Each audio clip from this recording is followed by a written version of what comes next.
हम शिव जी के भजन आपको सुनाने जा रहे हैं। अच्छा लगे तो लाइक जरूर करना। नैया न होती पार तो किनारे का भला क्या होता। नैया न होती पार तो किनारे का भला क्या होता। भोलेनाथ न होते तो हम सबका भला क्या होता। जैसे भोला दर्शन दी है भक्तन के, ओई सई दरस दई हमन के।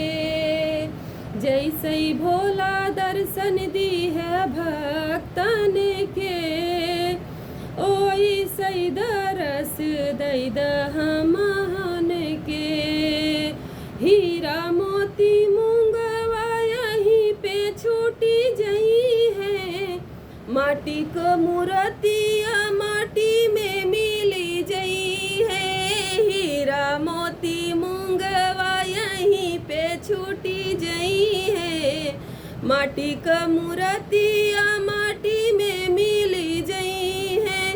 अखिया पियासी भोला दर्शन के, अखिया पियासी भोला दर्शन के।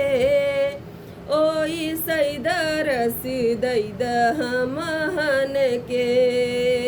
जैसे भोला दर्शन दी है भक्तन के, ओई सई दरस दई हमन के। नाही जप योग नाही जानीला भजनिया, सब तजियाए भोला तो हरि चरनिया। नहीं जप योग नहीं जानीला भजनिया, सब तजियाए भोला तो हरि चरनिया।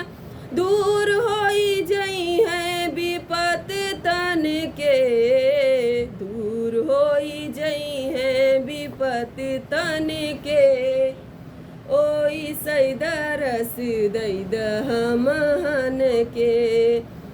जैसे भोला दर्शन दी है भक्तन के, ओई सई दरस दई हमन के। तो हरि चरनिया में मिले सुख चैनवा, मायाई ठगिनिया सतावे दिन रैनवा।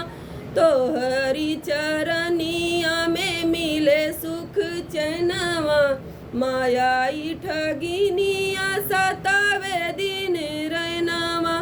सब कुछ तू ही भोला निर्धन के, सब कुछ तू ही भोला निर्धन के। ओई सई दरस दई हमन के। जैसे भोला दर्शन दी है भक्तन के, ओई सई दरस दई हमन के।